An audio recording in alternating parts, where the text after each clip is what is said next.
modern femininity has become a costume, and we've forgotten who we really are.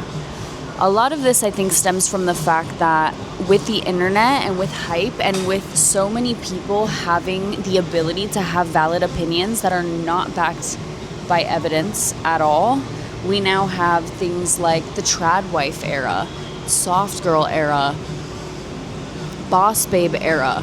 And all of these labels are amazing, and I think that it's awesome that we can beautify femininity. But what happens is you dress yourself up and label yourself up with these labels, and they end up just being a costume. And when you look at yourself in the mirror, you do not actually see your soul because of all of these labels and all of these things that we do to ourselves that we think are feminine.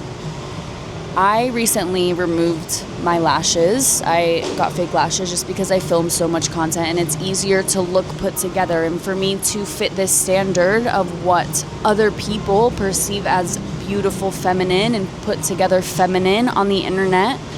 But one day I woke up and I was like, this is actually costing me my peace. When I get in the shower and I want to rub my eyes and I cannot, it's costing me my peace. When I jump in the ocean and then sand gets stuck, it's costing me my peace. And the same thing happens with my hair extensions. One time I flew all the way from Cancun to London for one day to get my hair extensions moved up, and then I flew all the way back to Cancun because I had a team event. For what? For what? To uphold this beauty standard that I created in my own head based off of the hype that I thought was valued. It's absolutely insane, and we do it all the time. And I find myself doing all of these very aesthetically pleasing, like journaling and drinking the matcha and doing the breath work. And I'm not even gonna lie, for a really long time, I wasn't actually doing these things to find the shift inside of myself. I was doing these things because I knew that they were aesthetically pleasing to other people. And then one day, I walked across a window and I saw myself in the reflection and I was like, wow, I actually do not recognize the woman that I see in front of me. And it's so sad. It's so sad. There's so many women that get these insane body modifications. And I'm not saying that you cannot go get a body modification, okay?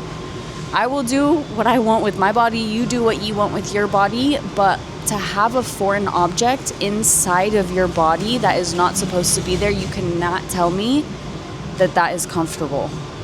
You can't tell me that that's comfortable. And we label these things as feminine because of a beauty standard that is unattainable. Please understand me when I tell you this, women. The beauty standard that is generated and created, first of all, it's objective. It's subjective. You're always going to find somebody who is going to find you beautiful. And on the same token, you're always going to find somebody who finds you extremely ugly. But I will tell you right now, the reason that the beauty standard is so unobtainable is because once the majority of people obtain a certain thing, it then becomes what nobody wants anymore because it's everywhere. Right? We saw these bubble butts. bubble butt, right? The bubble butts that went around, everybody wanted these big butts. And now, having smaller butts is almost coming full circle. And this is something that my mom instilled in me at a very young age. She did this very, very well to help me understand as a woman that how I show up for myself is more important than how other people are viewing the way that I am showing up for them. Because you're not going to be able to make everybody happy. And as women, we control the standards when we set our boundaries. So us succumbing or surrendering to this standard that other people have set versus following our own intuition and how we feel as women, because there's not one right answer. You can have a woman that is very boss babe energy, right? All of these labels come from these energies that people feel.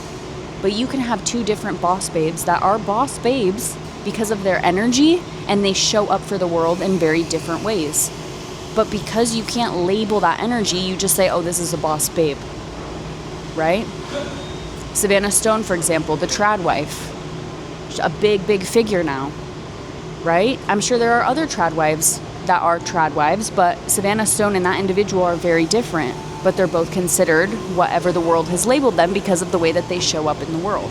It's tough because I think one of the scariest questions that I've had to visit as an adult is not just processing who I am as an individual, but also who I am as a woman and how I show up in my feminine and how much power there actually is in being a woman. There is a reason that femininity is targeted, and I'm not saying that masculinity isn't targeted. Right now we're having a conversation about femininity, okay? This is not one versus the other. This is more understanding that your femininity is not an aesthetic. And until we slow down and allow ourselves to feel how we operate as women and understand how we operate as women and understand our cycles and how and why our cycles work the way that we do. It's crazy to me the amount of women that don't understand how their bodies operate. It's crazy to me the amount of men that don't understand how our bodies operate. But it's our responsibility at the end of the day, right? To know how we operate and why our cycle works the way that we do and how that ties into our energetics and how us showing up for the world can literally change the world. Understand, creative energy is feminine energy. Nature, water, the way that the flow of the world, creation is a feminine energy. So when we suppress the energy that is feminine inside of us, we are suppressing the ability to create in this life. Whatever it is, it doesn't have to be something physical, but to bring that energy of creativity into the world of the physical, and it's so beautiful.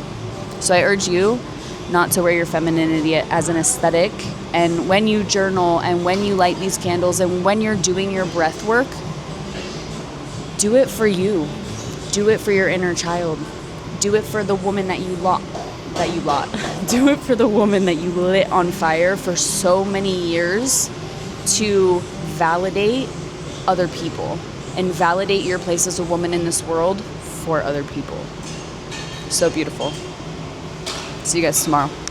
And just remember, it's incredibly courageous to show up in a world that knows how powerful you truly understanding your power as a woman is. Be courageous, but show yourself grace. Show yourself grace.